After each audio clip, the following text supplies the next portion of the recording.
Recorded live, it's the Sunday Papers podcast with Greg and Mike. This week, front page news, entertainment, make America Florida again, sports, this day in history, letters to the editor, obituaries. 3, 2, 1. And now we're off, Greg. Read all about it. Read all about it. Sunday Papers. Look at it over my left shoulder. We're professional. We're very professional. All right. Mike is in Ann Arbor, Michigan. Yes, just rolled in and trying to figure out in an Airbnb where there might be an extension cord, walked around the house with the laptop to find the strongest Wi-Fi signal. So a little disoriented, but here we are. Here we are on a Friday evening here. Well, 3:30. 3:30. We got, you're going to a big game, I'm assuming, tomorrow? Yes, we are going to, it's a family kind of meetup here because it's for the first time, I think, ever, the Oregon Ducks are here in Ann Arbor playing Michigan.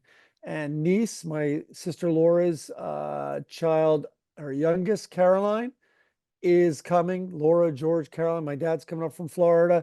We're all, the gang's all here. Well, you're forgetting to mention where your niece goes to school. That she goes to Oregon. Did I leave that detail out? Yeah. She's a Duck. And so is Dennis Gibbons. So there's going to be a lot of hot talking on the text chain. He was invited. He would have been crashing right on this couch that I'm sitting on in the basement. And he didn't do it? Nope. Shocking. And they might be the best team in the country. There's a good argument for that. Wow. Well, I just played golf with Gibbons this morning, and he was very well behaved. Is Chris he okay? Cheney was, I don't know. I mean, he seems like he's in a pretty good place. He was so funny last time. He's like, oh, so that can happen? Like because Mikey was in a bad mood and was cursing and then would drop a second and then he would angrily hit it. He's like, no, but here comes the podcast and no mention of that, just a mention of me. So here I am fulfilling that actually. Shout out to Dennis, in a good mood. So I got to give a shout out at the beginning of this. Now, you and I have not endorsed a candidate, nor will we, for president. That's not what the show is. Bernie or bust. That's still my position. Bernie or bust. But I do want to give an endorsement in New York State. Kyle McGovern for New York State Supreme Court. He is in Westchester County, I think also Rockland County, maybe Orange County, maybe Putnam County. So if you're in that region, if you're in the suburbs north of Manhattan, Westchester County and adjacent, Kyle McGovern is a guy who I stand by this guy 1,000%. I've known him since we were about 6 years old, and he's been the town judge in Tarrytown, New York for so long. That would have helped you out with your criminal record. No, it wouldn't have. No, he's tough. He's got a reputation for being really tough. It's hilarious.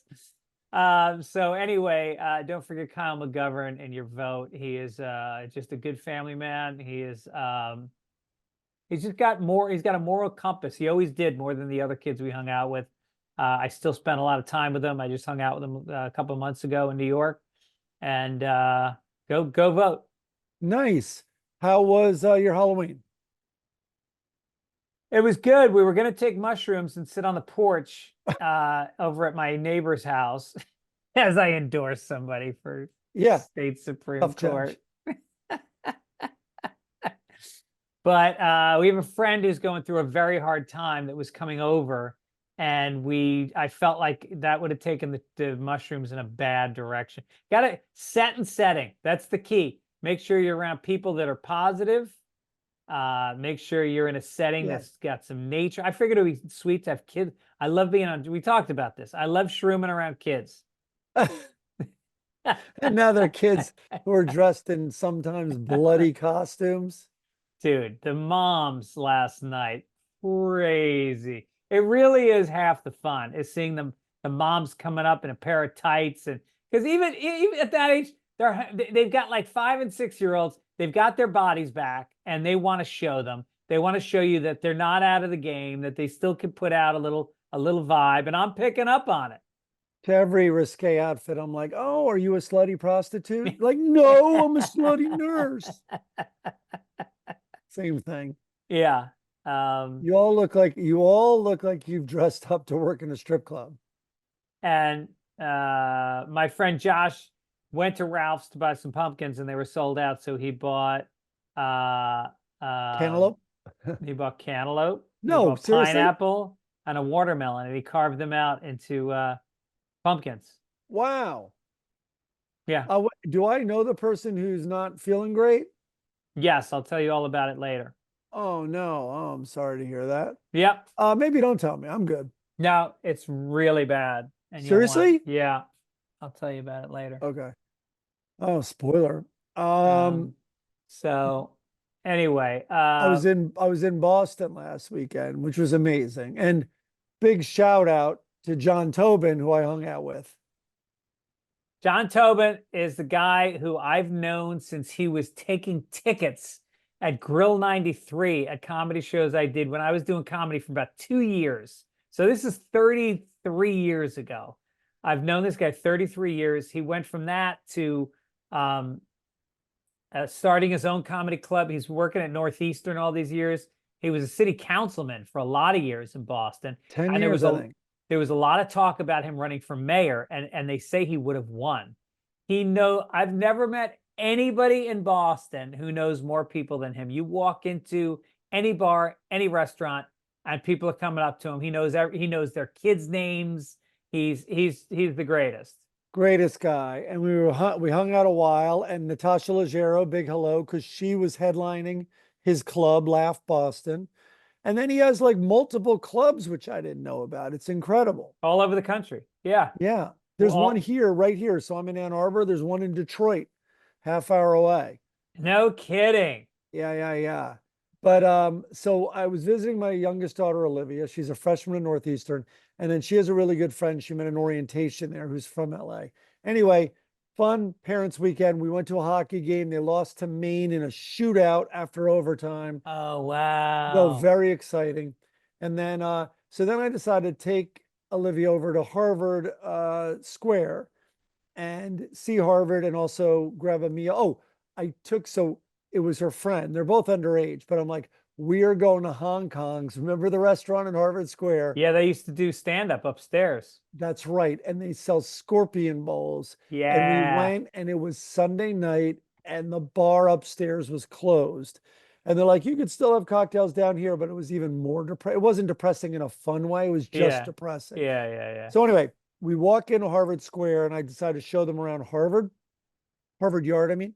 And we're in there, and I'm like, listen, you guys have to understand, and it's true, the only other time I've been in Harvard Yard, I had like 3 bags of chicken wings that I was delivering, and I could not have been more intimidated by these, what I felt were super smart, super rich kids. And I was over there in my beat up old used Subaru wagon from the dumb side of the river. And so we're walking around, and just to put things like in perspective, it was wild to see their little minds, both meaning young and small, trying to grasp with time. Because at one point they saw. Wait, you're talking about your kids or the Harvard kids? No, sorry, Olivia and her friend. And so Cameron. And so Olivia and Cameron were looking, and there was a sign on one of the dorms, and it said established or whatever. The dorm was built in 1790. They're like, 1790? And I'm like, that's one of the old ones. They're like, what? So it was founded in the 1620s. Yeah. And they're trying to put it together. I'm like, they got in trouble recently or called out once again for, slaves helped build this school. And one of them, I think Cameron was like, wait, there were still slaves? I'm like, still slaves? I go, when this was built, Abe Lincoln's grandfather wasn't born yet. And that kind of blew my mind as it came out. And then they were literally like, they're walking around, there's silence, and they're just taking in, it's so gorgeous also. And they're taking it in, and they're like, so George Washington, the father of our country, wasn't even born yet. I'm like, not even close. Not even his grandfather. Yeah. I mean, you think about when the first time I walked into Harvard Square or Harvard Yard, I was like, my first reaction was intimidated. And my second reaction was, if I knew something like this existed, I would have studied my ass off in high school. To be a part of this. By the way, I just looked this up because you think about those buildings and what good shape they're in and what it must cost to maintain buildings that old. Right. I want you to guess Harvard's endowment as of 2024. No. If people don't know what an endowment is, it's the money they have in savings from donations from alumni. It's truly money, it's sitting there. It's just sitting there. And I looked it up once. So, and once there are that many zeros, I mean, is it 60 billion? $53 billion. 53, and then they argue about whether or not they can give a black kid a free $100,000 tuition. There was something like if they did not charge tuition to anybody, how many decades they could go. Like, and it's more than decades, I believe. Oh yeah, well, what's the school that did NYU or one school in New York got rid of tuition? I don't know about that. Yes. Well, Santa Monica College is boy, does that sound like a correction waiting to happen. Maybe it's one school in a university in New York stopped charging tuition. New York College, no tuition. Is it Hunter or City College, maybe? Well, yeah, City of New York, you get free college degree. CUNY. It's called the Excelsior Scholarship. Yeah. Yeah. And my niece and nephew went to SUNY school, state of New York schools, and they both went to school for free. One of them went to Binghamton, which is considered the Harvard of the state schools. And Right. the other one went to Utica or Oneonta. Yeah, and as long as you got to stay in New York State for 3 or 4 years after you graduate, because they want you participating in the economy with your college degree, and which she did, and then she moved. So and I got her a job at this comedy store in San Diego where she works now. that's fantastic. And I know we've mentioned this on the podcast before, but just so you can wrap your head around, like, what'd you say it was 53 billion? Yeah. 1 million seconds is 12 days. 1 billion seconds is 31 years. That's how much bigger a billion is than a million. Damn. And you got people, what am I, dumb? There are people that sit on the board at Harvard University, and they are in charge of that money. Can you imagine the power they have when they hold those purse strings of all the institutions that come to them that want to manage that money? Yeah. Someone put it this way, because I did just look that up. 1 million seconds ago was 2 weeks ago. 1 billion seconds ago was 1991. Wow. Yeah. I want to thank, we actually got 2 logos this week. We're publishing the one from Kyle Spencer, which is a election day promo. I can't believe Oh it's so boy, close. guys, 2 days. 2 days till the election. Get out and vote, everybody. Have some fun. Have some fun. And if there are people harassing you at the polling site, just get in a fight. Go big. Get in the news. We also have a logo from, oh God, who sent that one? I feel bad now.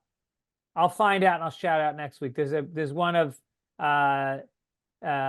Betts leaning into the outfield and right field when those 2 Yankees fans, Mookie Betts, trying to grab the ball out of his yeah. So and funny. Gronkowski's college friend is there pulling the ball out of Betts's glove. I love that. Where did he go to college? That's a good, Laura. I'm going to look that Somebody up now send as it you in. keep talking. I'm looking it up. Great song from Jason H. We thank you. Love it. Really catchy. No, Arizona. I haven't even looked it up yet. ASU. I know for a fact. No, University of Arizona. Okay. Big difference. Corrections. This Wildcat. one comes from Dan Theobald. Ooh, that would be bad if you lost your hair and your name was Dan Theobald. Probably terrified of it his whole up until mid-teens. Correction on a viewer's comic submission. A viewer wrote John Hanson. At least that's what Greg read. And Mike said that's the guy from Catch a Predator. The viewer might have meant Chris Hansen, who is from Catch a Predator, and unless he meant Jim Henson, who made the Muppets. But that makes less sense. Who would have been the best Predator ever? Jim Henson. Put it together. Unbelievable. And then all the trust. Joanne wrote in the same thing, the same correction. She said, John Hanson is the founding father and the first president of the Continental Congress. Oh, okay. I thought John Hancock was the first president of the Continental Congress. No. You're doubling down on a correction? And then Joanne also said, I don't get the comic strip winner caption. What about Arnold Palmer? That's fair. That's fair. That's fair. Joanne, Arnold Palmer was, well, Donald Trump said that Arnold Palmer has a big schlong, and people were a little bit put off by that. Isn't that amazing? That's just a casual in a long list of things that would have gotten any other candidate canceled. It's just another thing that flows by. Also, I will say it's a week ago, and it's the least glaring thing he said. Yeah. Since he said it. Darren Hemming said, you mentioned a possible Toronto stand-up date. I hope this isn't a correction because I'd love to see you. Yes, I will be in Toronto at the Comedy Bar March 27th. Adam Bean said, Mike is correct. Adjacent. What? Actuary is the term for the financial lifespan risk insurance person. Estuary is a place where ducks chill. A dead person could chill in an estuary. A lot of dead things in estuaries. Yes, actuarials. What a business, man. Those guys have been doing that. I wonder how long. I wonder when the first an actuarial was performed. Like where I they're bet like, ancient Rome. You think? I mean, Yeah, they had an average lifespan. They knew what it was. Yeah. So I guess so. Yeah, I would say ancient Rome. I played golf with a guy today who's an estate planner. And I asked him about my mom. My mom is 82 and she's in fair physical good health, mental very good health. But people say that now you put them into a trust.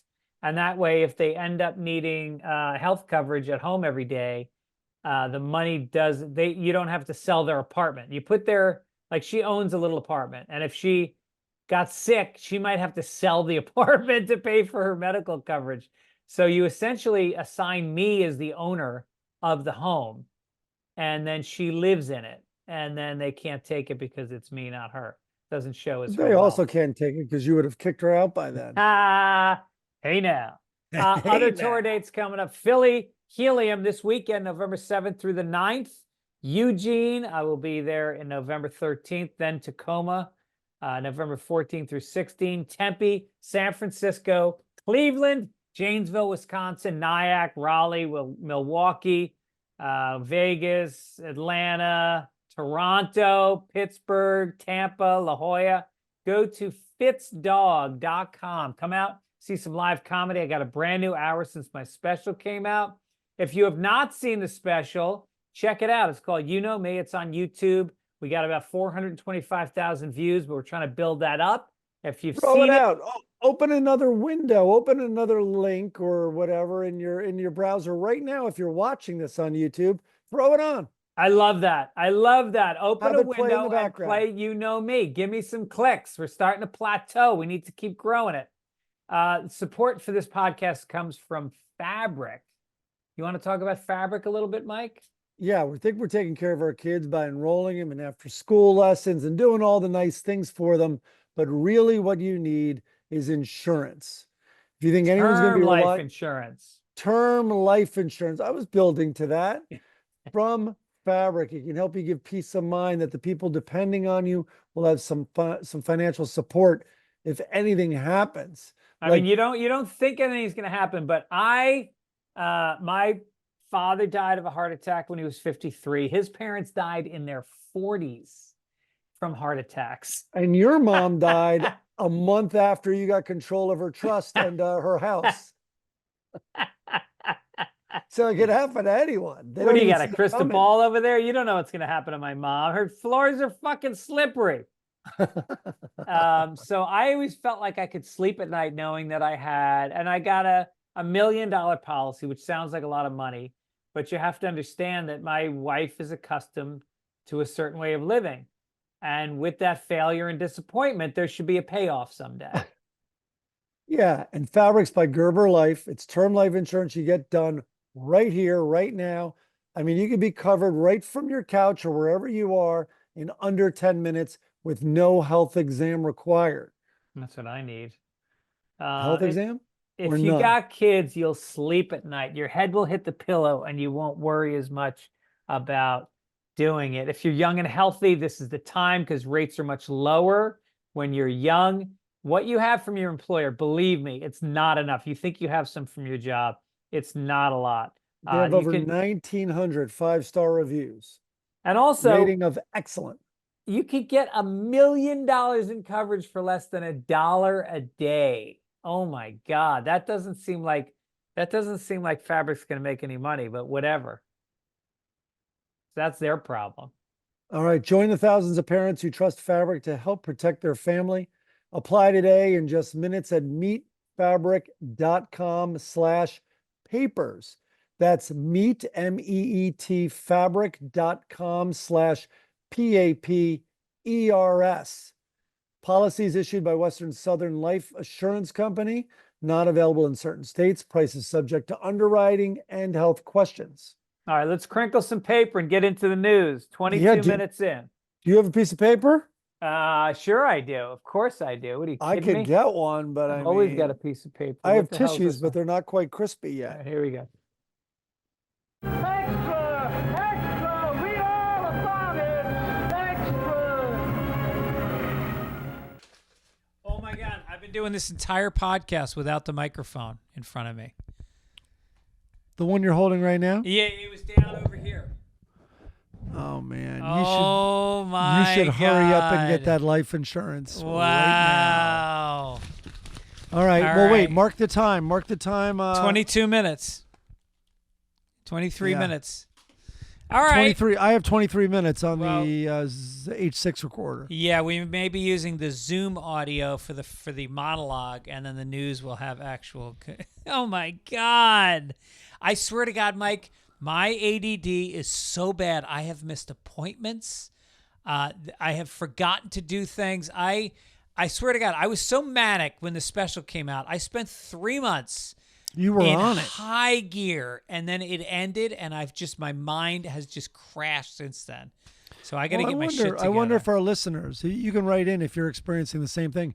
I've noticed mine, like to the point where I'm worried, and now, I learned how to meditate. I used to meditate. Like I am going back to it. Like I'm kind of seeing it as a crisis, and sometimes it's like, oh my God, is this just senility creeping in?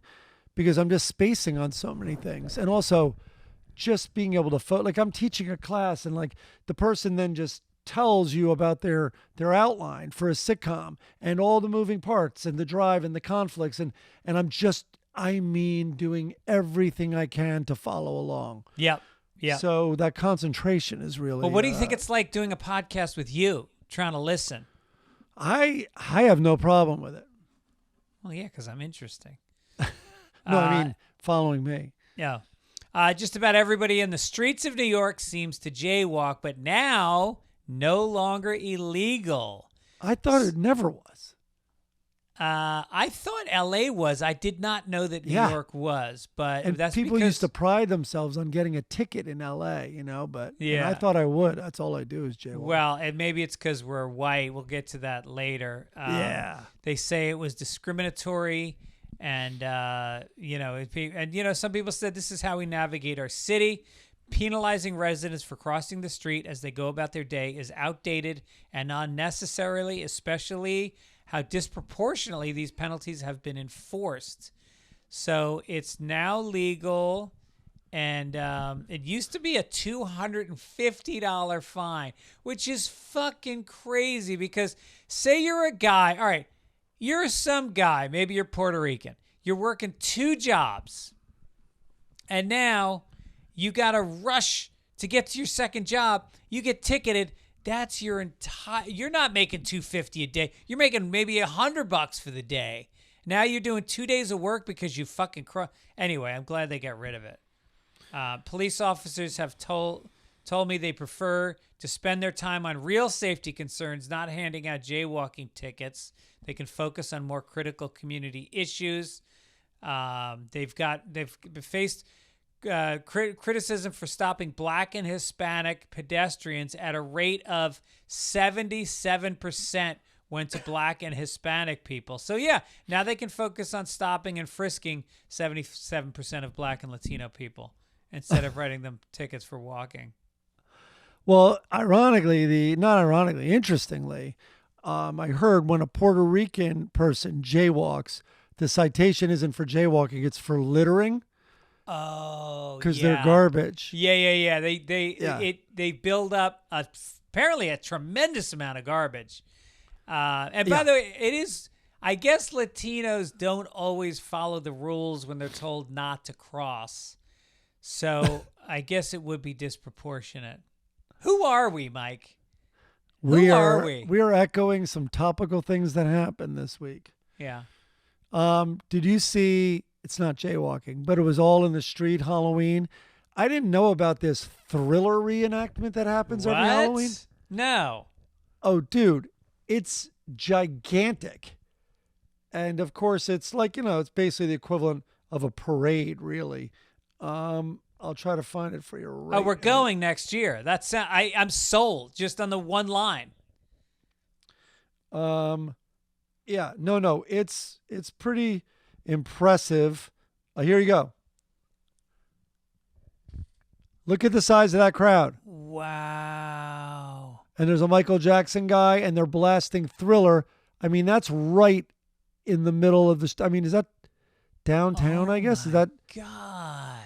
No, it's crazy. And so one guy gets to be I know Michael exactly Jackson where that at the is. front. You see that one guy? Yeah. Thousands of people doing it, and he's up front. It's West 12th, and it looks like 6th. It's West. I'm guessing West. Yeah, no, and I see the that's building. pretty gay. So when I used to be in New York, it's very gay. Yeah, maybe Little West 12th. Don't forget about that one. Yep.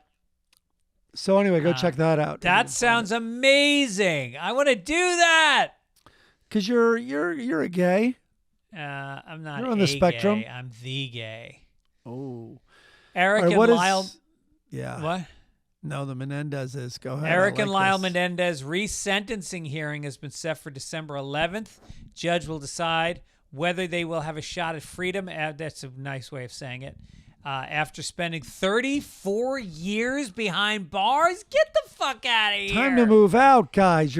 Come on, you've been there forever. Right. After the shotgun killings of their parents in '89. Yeah, we graduated college the year they shot their allegedly.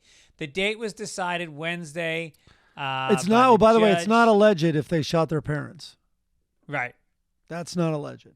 So initially there was a mistrial with a hung jury for each of the brothers. They were convicted of killing their parents, life without parole. Their attorney never disputed the pair killed the parents, but argued that they acted out of self-defense after years of emotional and sexual abuse by their father. There we go, right off the algorithm. Much of the evidence related to abuse was excluded from their second trial. Ah. Yeah. Look at them. Home in time for the holidays, maybe. So Sweet. Mom and Dad were home. This should be a Hallmark movie. The Menendez. It would be called A Menendez Christmas. And it would be the highest rated Hallmark movie of all time. Just snowing in Beverly Hills for the first time since 1937. Hallmark makes it all happen. And it's very sweet. I actually heard Lyle is going to give Eric a Rolex and some upholstery cleaner. Imagine if their place has not been touched. I know. The murder scene tape is still up. No, I think someone did buy the house, and did they tear it down? I don't know. That's what happens a lot. with Yeah, murder I know. scene- I murder know it scenes. did with the Manson murders because I was in the house that was on the plot where the Manson murders took place, but it was a new house. And what about OJ's? Although there was no murder there, but his house, I wonder how much that's changed. Did you see the Menendez brothers miniseries?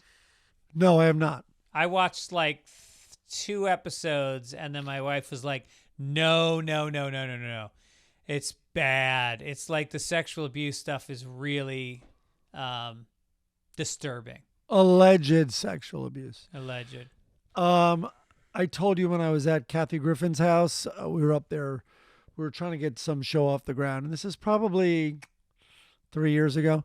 Anyway, she's like, look around. You know, she's really funny about how like she fake pompous she is and all this. Look around. Don't touch the Emmys. You can just look at them, you know, and all that stuff. And then she's like, you saw the painting over there? And I'm like, and I kind of nodded, and I guess she could tell I didn't. She's like, Gibby, did you walk over and look at the painting and look at who painted it? So I walk over, and it's this crazy portrait of Kathy Griffin, and it was Lyle Menendez from prison painted her and sent it to her. No. Maybe it was the other one, but that was the name that I came up with at the time. But yes, one of the Menendez painted her portrait. I bet some listeners know who the painter is. One of them became a painter. Wow. Maybe both, but at least one. Hey, Hitler was a painter. That's my favorite AI joke, which I know I've told on this before, but AI is like Hitler. AI is the opposite of Adolf Hitler. Everyone's waiting for it to kill us, but it just keeps making art. That's good. That's good. Yeah. A car plummeted 40 feet off the roof of a parking garage in Chevy Chase, Maryland on Wednesday morning, that just grabbed my attention because it's just like, without reading any more of it, I'll just say, like, it's so Chevy Chase to just do a pratfall like that, you know? Yeah. Like An amazing fall. Yeah, like does this person then go to Lincoln, Nebraska and watch a play from the balcony? Do they go to Edison, New Jersey and turn all the lights on? How well known do you think it is? Like Joanne will get it, but she didn't get the one earlier about Arnold Palmer. How well known do you think it is that he's like the king of all pratfalls? Yeah, I guess there's probably a cutoff on that of people that are 40 and older.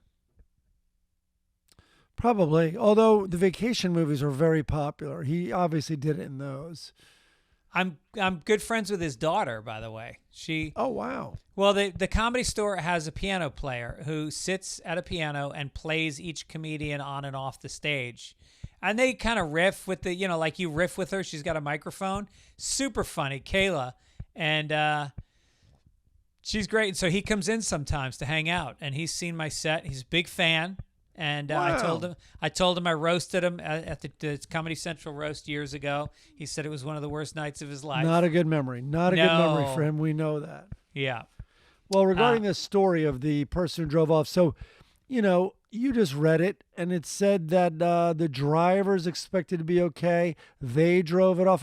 So I was like, you know, I have to see who this is because I had a guess about the gender of the driver. I'm not going to say what my guess was, but here's the additional detail I found. Quote, the driver, an older lady, per the Montgomery police, got out of the vehicle on her own and was later taken to the hospital after initially denying a transport request. Like, no, she didn't need any help. Clearly, she did not need any help. Yeah. And we get the bad rap for not asking for directions. Yeah.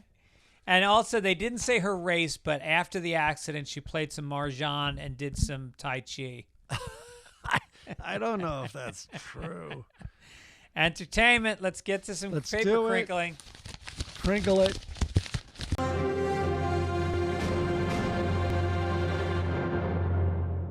Thank you for loading so many stories, by the way. Yeah, why don't you read this one so I don't lose my voice? Oh, yeah, the sick guy who's blowing his nose and trying to keep it from the microphone.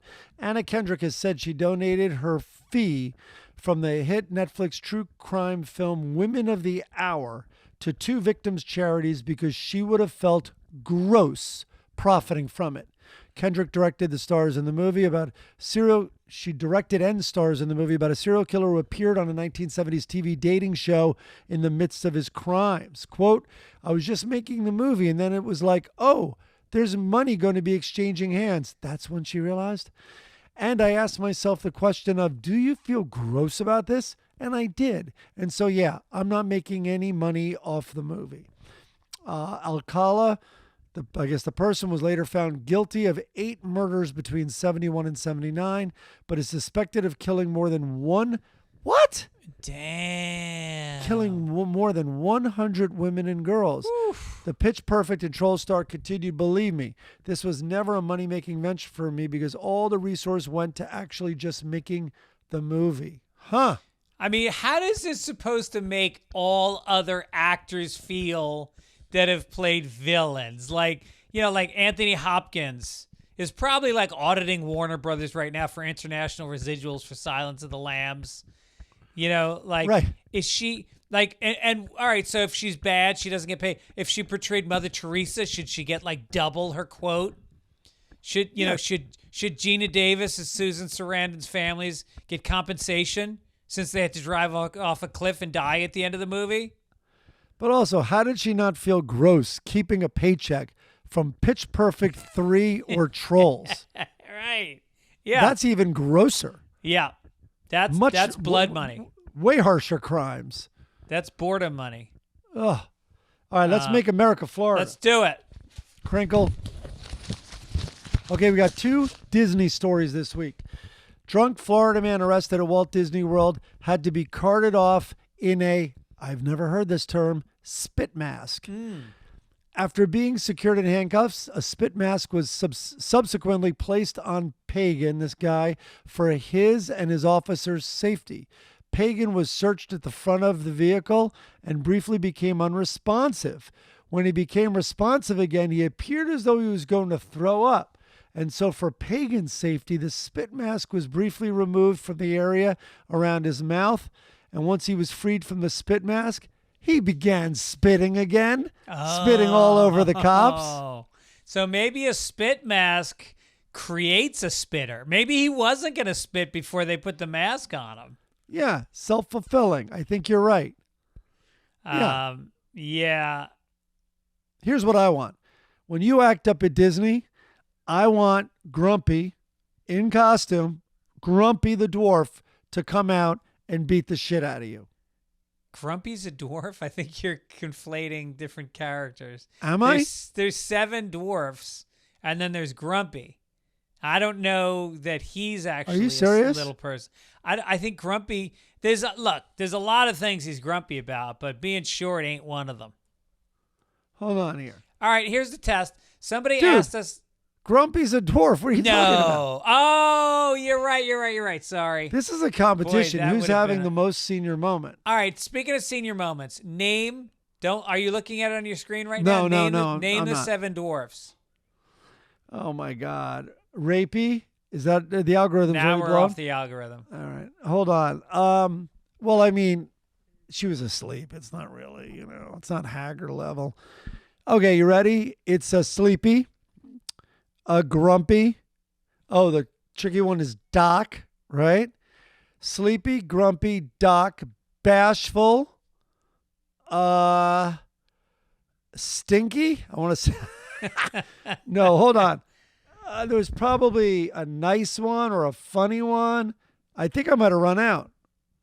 I will tell you right now. It is Doc. You forgot Dopey. Oh yeah.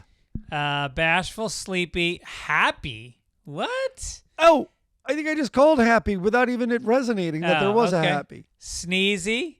Oh, Did you I say did not sneezy? No, I didn't get sneezy. Meanwhile, Did you're I? sneezing through the whole fucking podcast. Wait, I said Sleepy. Is Sleepy one? Sleepy is one. Okay, yeah, I didn't say sneezy. Here are some other facts about the 7 dwarfs. Deafy was originally intended to be the 7th dwarf, but was replaced by Sneezy at the last minute. Deafy? Deafy. Is that really true? I swear to God, it says it right here. Wow. That's weird. Meanwhile, yeah, I think they were all deaf after the kissing went on I didn't hear nothing. I didn't blindy. I didn't see nothing. The other dwarf, denial. Okay, now a disgruntled former Disney employee is being accused, this is the second story, of hacking into the menu, creating software used by the company's restaurants to falsely indicate that certain food items did not contain peanuts. Michael Shore worked at Walt Disney World as a menu production manager. While employed at the company, he was responsible for the creation and publishing of menus for the company's entire restaurant portfolio. The complaint alleges that after his firing, he continued to access the software from a personal device and over a 3-month period changed menu prices and added profanity. There's your grumpy. Let me get the fucking grumpy fries, please. Yeah.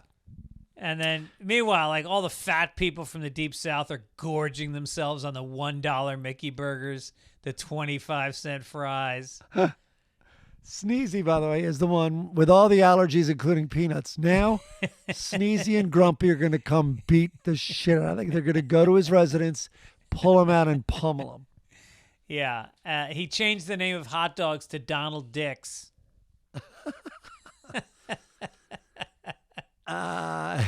He should go back in and just put, what's his name, Deffy back in there.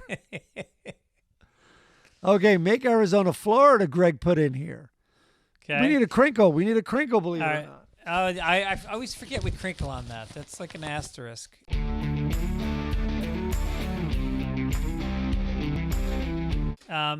So a man in Arizona told detectives that he had put his deceased father's body in a freezer and moved it around the state for 4 years just to keep a roof over his head. So he was charged with concealing a body in the backyard, failing to report the death of someone not under the care of a healthcare provider. There was a tip that there was a freezer in the backyard of his residence. It was covered in a tarp and blankets. Records show that Hill's father sweet. was... Yeah, I know. It's so nurturing. You Cops comfy? found records showing Hill's father was still the owner of the home and that he was collecting Social Security benefits up until March of 2023. So he died 4 years ago. He said that he bought a freezer with the intention of eventually burying his father in a plot of land. Over the last 4 years, he's lost power in the home and caused him to move the freezer around. He attempted to bury it in the desert, but he claimed that there was always people out there in the desert. Oh, my God. It's been in his backyard without power for the last 6 months. There's duct tape, there's blankets, and an extensive amount of biological matter. Meanwhile, this is the only guy in that part of Arizona with decent air conditioning.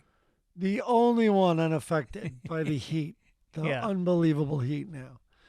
The good news, though, for certain people, is that his father voted for Biden in Arizona last election, and he early voted this time for Kamala. Yeah, stop the vote, stop the count.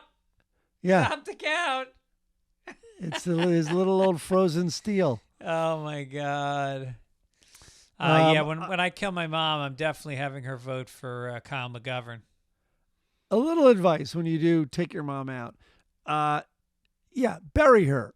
There's a lot of swampland. Go in the Everglades. Yeah. This Arizona. Have you ever seen Raising Arizona? Anywhere the camera turned, and it turned a lot of places. There's nobody. Yeah, right. Let's get to some sports. Oh boy.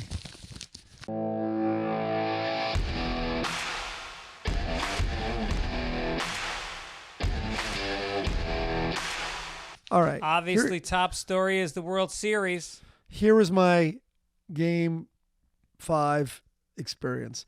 I had to teach down at USC, right? I was running late because I was watching the game. So I decided to take the Vespa downtown. Takes about half hour or maybe a little more. So what I did was I called up the game. Yankees were winning 5-0. I felt so good about it because now everyone is on LA is nervous. New York is nervous. Every viewer is on the edge because now it's one game at a time and there's only 2 left. So very exciting. Totally assumed they had the game won. So then I put on YouTube TV on my phone and put it in my pocket and just listened to the audio. Yeah. So what you have to keep in mind is I am listening to television announcers, not radio announcers. They're up 5-0. Bases then are loaded. The Dodgers have 3 men on. And then there were 5 unearned runs, and each one was crazier than the next, to the point where I'm on the 10 and I'm hearing, oh my God, look at that. Did you see that? And I'm like, say what? What? Yeah. I know. It was very visual. I have never seen something like this. Yeah. Yeah. The 5th inning was one of the most visual ones in baseball history. I mean, I've never seen 3 errors that egregious in any inning in a baseball game. I couldn't even imagine. They're like, he didn't cover first. He didn't run. I'm like, wait, who got it? The pitcher, and then the first baseman didn't go? I'm like, what happened? I'm shocked you didn't pull your phone out while you were driving. No, and then he drops. I'm like, what do you mean? Like, how easy was it? And they keep talking. They're like, like, what was he looking at? Was he looking at the runner? Was he looking at, and like, I just couldn't even imagine any of it. It was so weird that he was like, I can see if you're in deep center field and there's a guy on first that's going to tag up and go to second. But he was in shallow center field. He had a 30-foot throw to second base. There's no fucking way that runner was coming. He did not need to check first base, but that's exactly what he was doing. And it hit right off the laces of his glove. Oh, man. Yeah, it was crazy. It was crazy. Oh, you owe me $50. Congratulations. I finally won a money bet from you. This is, I swear to God, every single time we bet, you win the money. That's not true, but I'll put it with all the coozie money, dude. It's coming. No. Coming. Pay me the $50 right now. Pull out your phone. Koozie money's coming. Koozie money's coming. I want interest on the koozie money. That's how long it's been since you paid me. I want interest. No, I can show you the account. It's Venmo. I don't believe it earns interest. But how about this?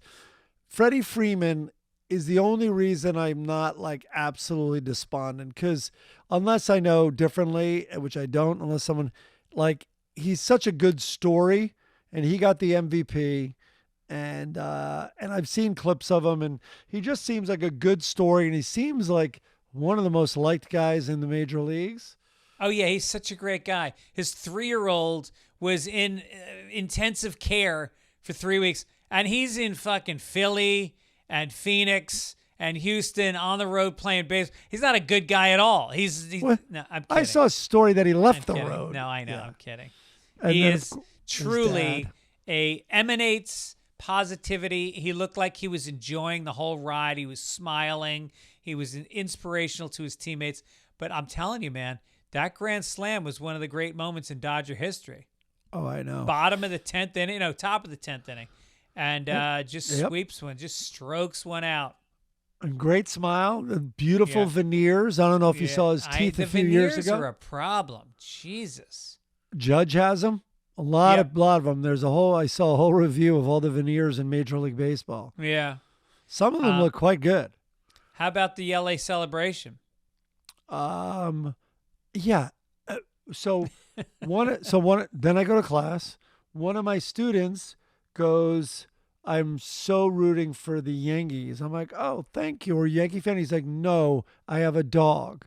And I'm like, what does that mean? And he goes, if Dodgers win, they're going to go crazy with fireworks. And I was like, really? Before they come home? Boy, was he right. Yep. And then shooting, the guy lost his fingers and everything. Our neighborhood lit up like the 4th of July. It was and it was instant. Like as soon as they won, it started up and it went for a long time. And also what they don't mention is the Dodgers win the World Series trophy and all the fans get free sneakers. The looting? Yeah. Oh no, all of a sudden LA became Philly. I saw buses on fire. It's such destruction. It was, the scenes were awful. Yeah, that's ridiculous. All right, Very let's go. Philly-like. Let's see how we doing on time. All right, let's move down to this day in history. You got it, pal. You need a crinkle. Don't forget your job today. Here we go. I do confess, blind read. I was on a plane, but I love the first one. It's okay. Maybe this will be a two-parter. Another section of the Great Wall of China was discovered on this day. You're going to guess what year?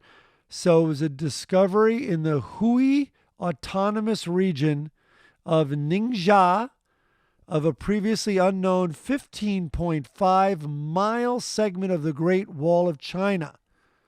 So, give or take. Before you tell me the give or take, I have absolutely no idea. I need a wide berth on this one. Well, it was a new part. All right, give or take 10 years. It was a new part of the wall. I have a sneeze coming. I'm going to say 1912. So close. Yeah. 1998. Wait. Oh, you talk about a new part of the wall. Oh, boy. Well, when was the wall built? Okay. Give or take 500 years. When did the Great Wall of China open? 1680. 220 BC. No way! Yes. Are you serious? Yes. Dude, you could have given me more than 500 years. I thought over a 1,000-year window was pretty generous. Oh, my God. Is that real? That's so real. Damn. Meanwhile, Trump can't even get his up in 4 years. I don't know what that means. That's true. Let's see here. American cartoonist Bob Kane, who created the comic book characters Batman. Oh, I thought this was about the show. Never mind. That guy died in 1998. Okay. The Soviet Union launched Sputnik 2, which carried the dog Laika, the first living creature to be shot into space and orbit Earth. Give or take 5 years, what year did Laika orbit the Earth? 1960. Oh, you did it. 1957. There we go. Let's see if you know this. The film The Wizard of Oz. Oh, this is a little different. Two-parter. The film The Wizard of Oz came out and premiered in theaters in what year, give or take? I'll give you 5 years again. 1941. Oh, you're right. 1939. Huge year. I think it was the same year as Citizen Kane. It was a gigantic year for movies. I was just thinking it was the edge of black and white and color. But I had to riff that, and I remembered it was because the film The Wizard of Oz, this is what it really was, aired on television for the first time and was seen, get this, by an estimated 45 million viewers. In what year? That's this game, Greg. And its repeated airings on TV helped make it the most enduring movie classic. So give or take 10 years, I'm giving you a giant window here. When was the first year that The Wizard of Oz premiered on television? Well, if 45 million people saw it, that means that TVs had been around for a while. They first started coming out in the early 50s. So I'm going to say this would have been 65. Oh, my God. Wait, what? How many years did I give you? 10. God damn it, 1956. Nice. I gave you 10 because I knew you'd go late based on that number. Yeah. All right, let me see if I can find one more. That here. means like every TV in America was watching Wizard of Oz. Totally. It's crazy. A lot of gay people in this country. All right, I don't think you'll get this. There are a lot of gays. The first film adaptation. By the way, we used to watch.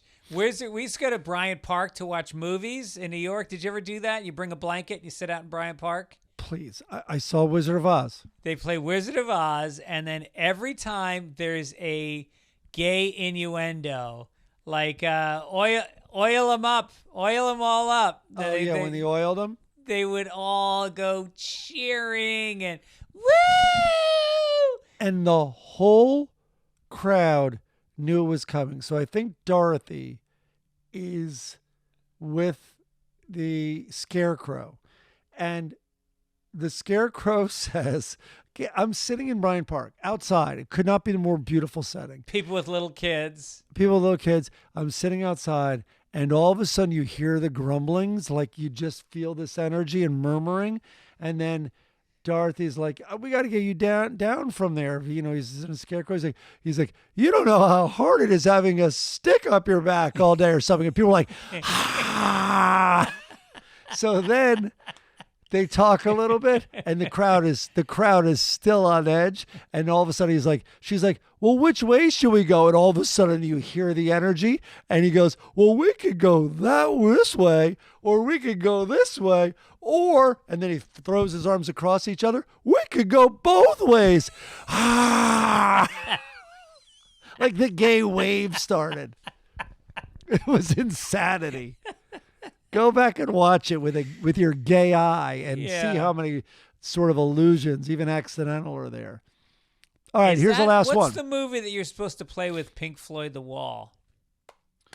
I think it is. Is it Wizard of Oz? I think so. Okay. Wait, there's another one that just was brought to my attention. Another movie where you play something at the beginning. I forget. Oh, And then a third one, I know, I'll look it up. A third one isn't a movie, but it works, especially if you have a bigger airplane. And I did it coming from Boston. You start, as soon as you feel the pilot hit the throttle, the second he hits it, you start Aerosmith's Sweet Emotion, and it's like, you know, all that, it's just noise, but, and then if you're lucky, as soon as that front wheel, it's like the drums kick in, and it's amazing, the takeoff. Okay, that sounds fun. Very, I usually very cool. just head into the bathroom and masturbate. It's a little early. Yeah. You can do both, Greg. I'm begging you can still do both. It is. All right, here's the last emotion. one. The first film adaptation of J.K. Rowling's best-selling Harry Potter series, Harry Potter and the Sorcerer's Stone, premiered in London. The first Harry Potter movie premiered on this day in what year, give or take 4 years? That's a 9-year window I'm giving you. 2013. I love it. I knew you'd go late. 2001. Can you believe it? No way. Yes. Wow. I was trying to gauge it by my son reading the books, and he was born in 2000. So I was thinking the movies maybe came out when he was about 12. Okay. I wonder how many I did of them pretty well. I think I got the first 3 right. I wonder how many of them were written when that went to, or the adaptation. Good point. I think when she started seeing that movie money, she kept the pen rolling. I mean, I don't think they greenlit such a large-scale movie based on one book, but I'm assuming it was a gigantic hit when it was out alone. Well, I know they split book. I think there was 7 books, and the last book, I think they split into 2 movies. Yeah, maybe. They were like 700. They were over 700 pages. The last 2 or 3 books. Oh were no, like a over lot of them 700 were long. pages. Olivia used to be such a reader. She read them when she was really young. I know. I was like my so kids- impressed. I'm like, look at that thing's fatter than Moby Dick. And they don't fucking read at all anymore. And they both read all those books twice. Yeah, I was very grateful to the Harry Potter franchise because it wasn't garbage. You know what I mean? Oh no, they were great.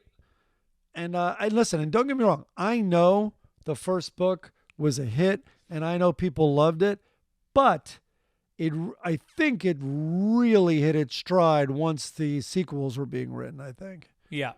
So, all right, let's get to a couple letters from the editor.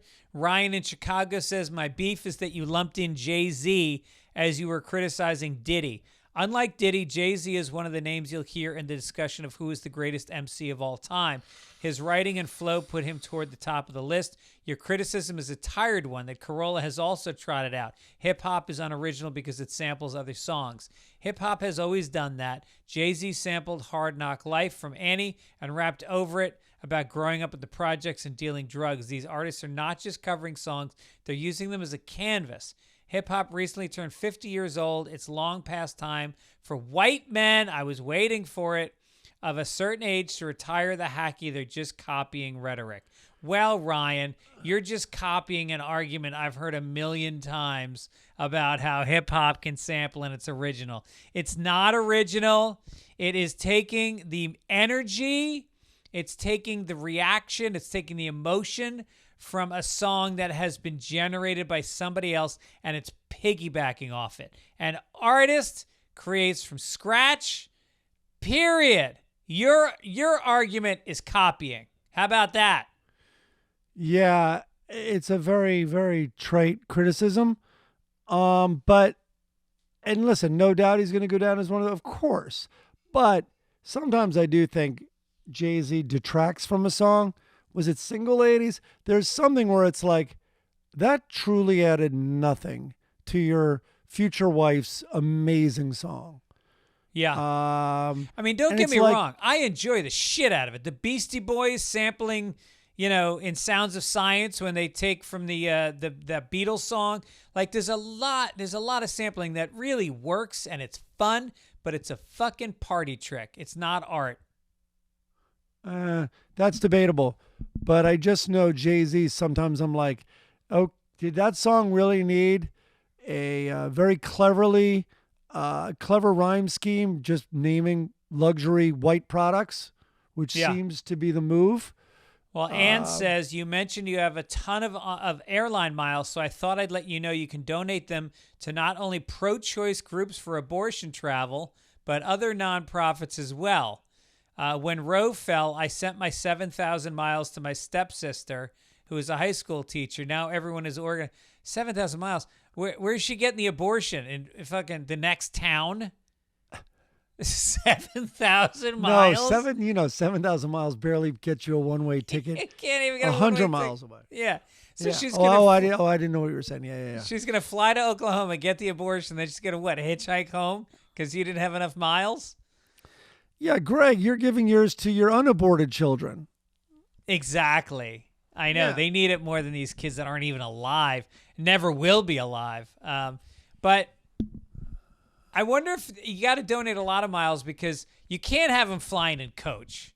They've got these huge bellies. Oh, no. Obituary. Let's get a little bit sad. Yep.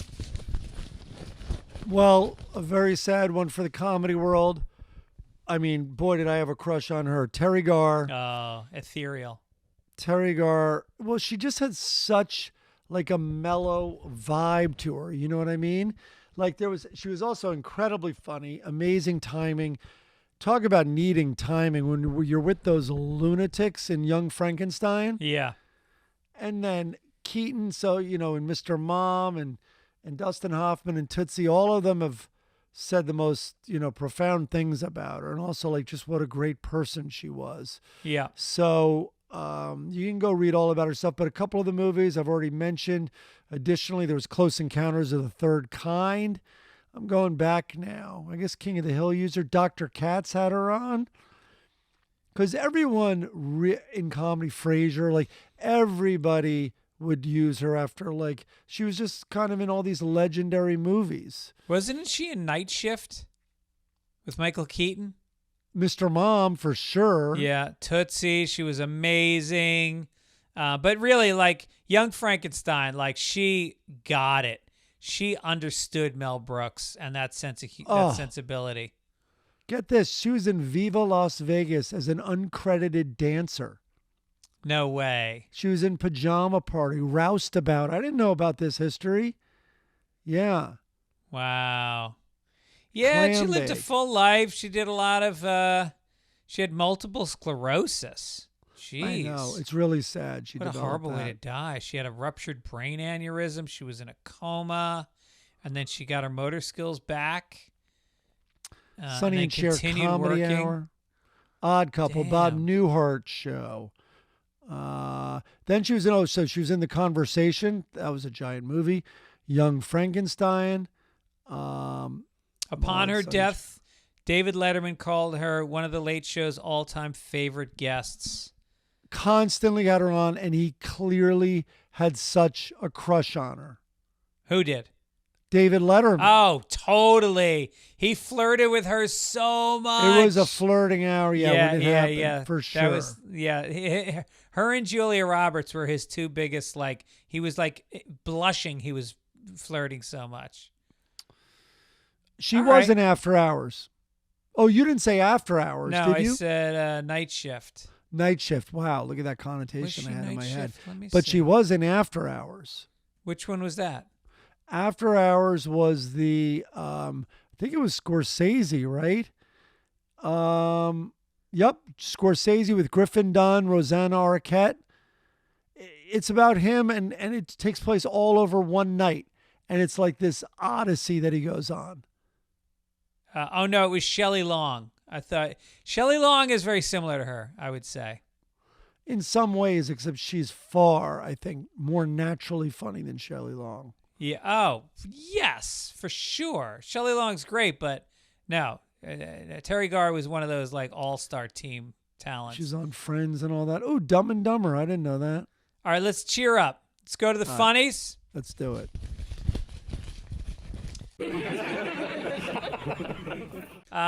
We're doing the comedy caption contest. We've done it every week for about 8 weeks, and you guys have been unbelievably involved in this.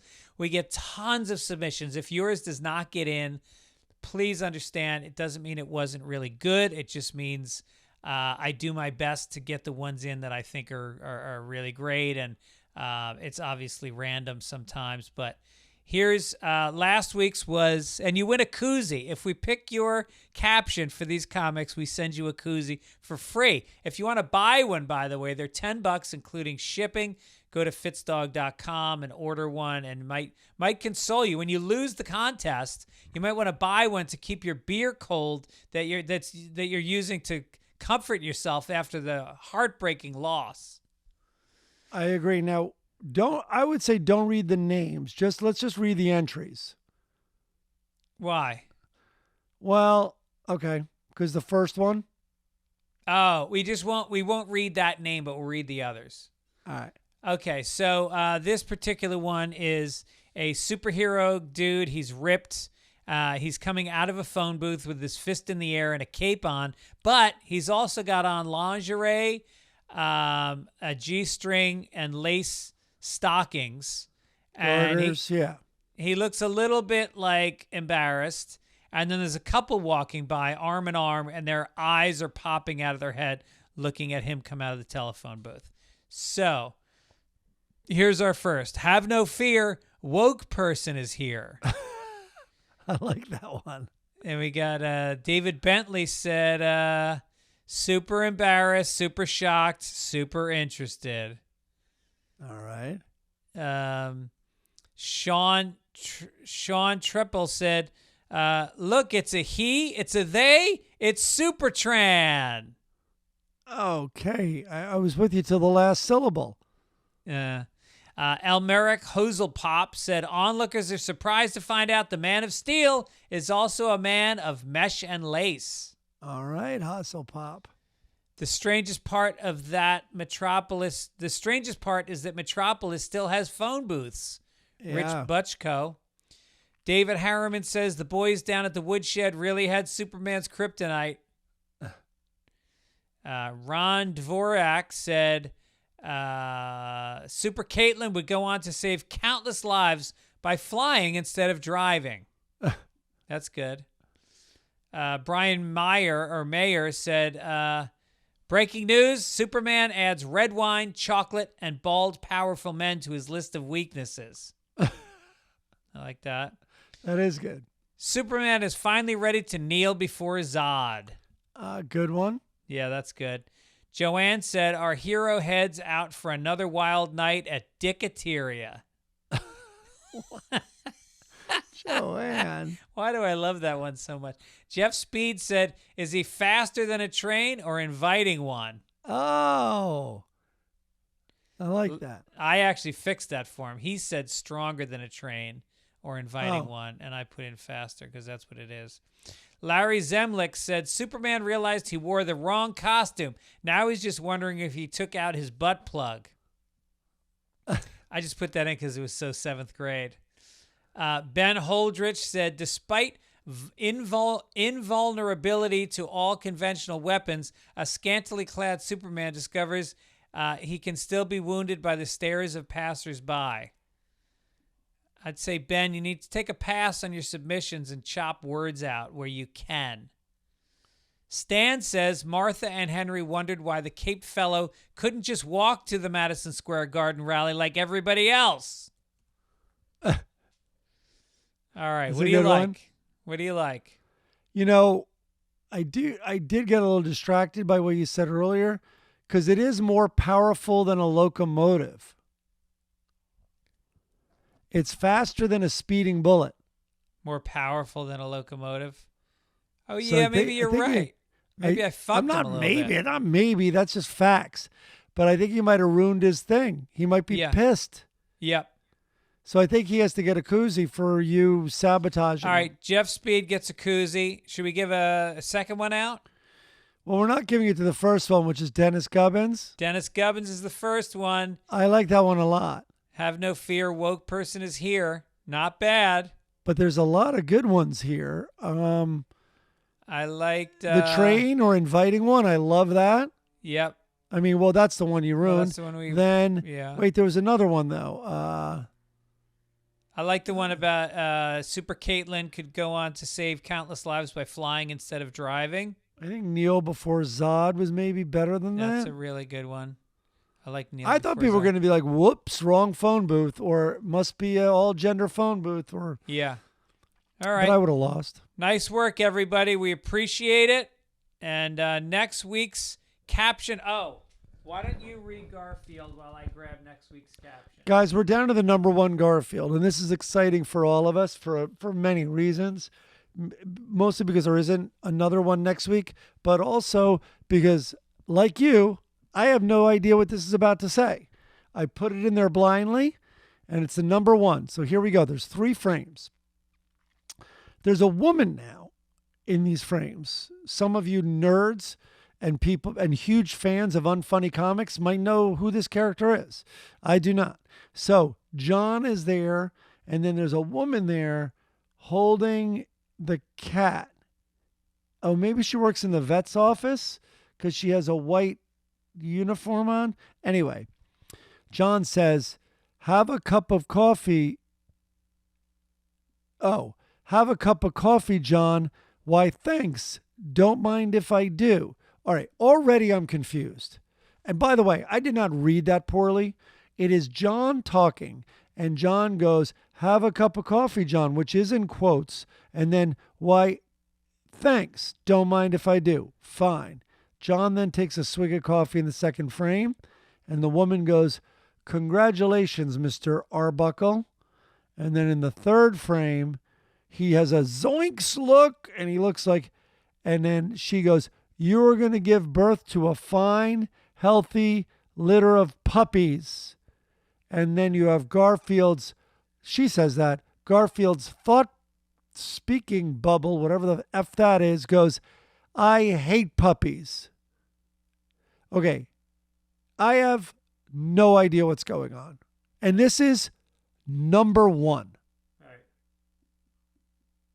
Well, is the coffee like champagne in this dumb veterinary, either that or a veterinary assistant's mind? And so, have a cup of coffee, thanks. Or did he just drink cat sperm? And then the joke is you're going to have cat babies? Did Garfield ever give... Is Garfield a she? Oh, interesting. I have a bazillion questions, and this is the number one. I'm going to just say it. You idiots who like this cartoon. Idiots. Yeah. Next week's comic strip is there's a gentleman. He's on the second floor of his house, and he looks like a jumper who's trying to end his life, and he's clinging to the side of the wall. He's looking straight down. He looks nervous. Is he going to jump? 2 cops are down below, And again, he's only about 12 feet in the air.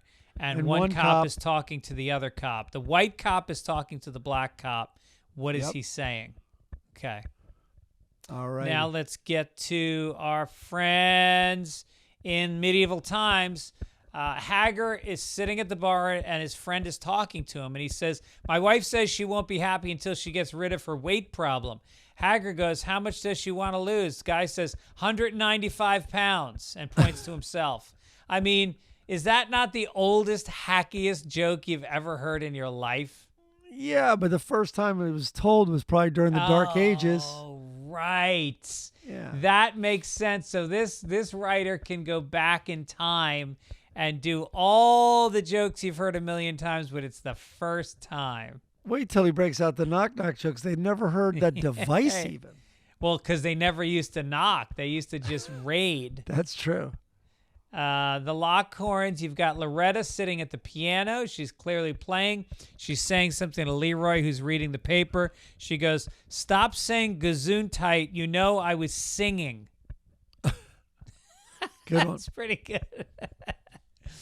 And now you got Dagwood Bumstead laying in bed with, guess what? Donut pajamas at the age of 41. Yes. Blondie, who I got to think is younger than him. She's like 24.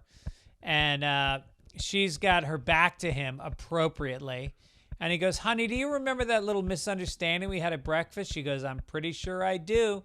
And then she goes, mostly I remember you had it all wrong. And then she goes, anyway, what about it, sweetheart?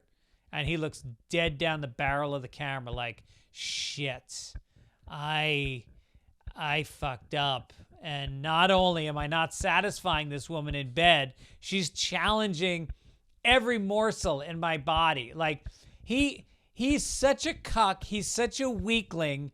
He won't fuck her and he won't fight her. Oh, she got him. And if you could tell in that last frame, he's like, you know, with his expression, but his hand is lifting up the covers and he's like, there's nothing there. That's how emasculated he is, literally and Yeah. figuratively. He's got a donut between his legs. Yeah. Dagwood That's it. Bumstead. Yeah. All right, we want to thank our We did it. sponsor today who do so much for the show in terms of keeping the lights on, helping us pay our staff. Don't forget, that's meetfabric.com/papers. meetfabric.com/papers. Go check them out and, let them know. You got to let them know that we sent you by going in and putting in that code. All right. Yup. Also, Philly this weekend. Come on out. Anything you want to plug, Mike? Yeah, go blue, man. I want to the Michigan's not that great this year, but boy, if they beat Oregon here at home in the big house, that would be something else. All right. Go do it. Don't forget to vote, and we'll see you next week. Yeah, well, a lot to talk about next week. Take it easy. Take it easy. Recorded live, it's the Sunday Papers podcast with Greg and Mike. This week, front page news, entertainment, make America Florida again, sports, this day in history, letters to the editor, obituaries, and Sunday bunnies. And now, your hosts, from either getting shut down by his wife in Venice, California, or freshly jerking off in a hotel room on the road, Greg Fitzsimmons. And from either up his new fiance's ass in Nashville, Tennessee, or wherever his future recovering alcoholic daughters are dragging him around this week, Mike Gibbons. Hit it, Greg.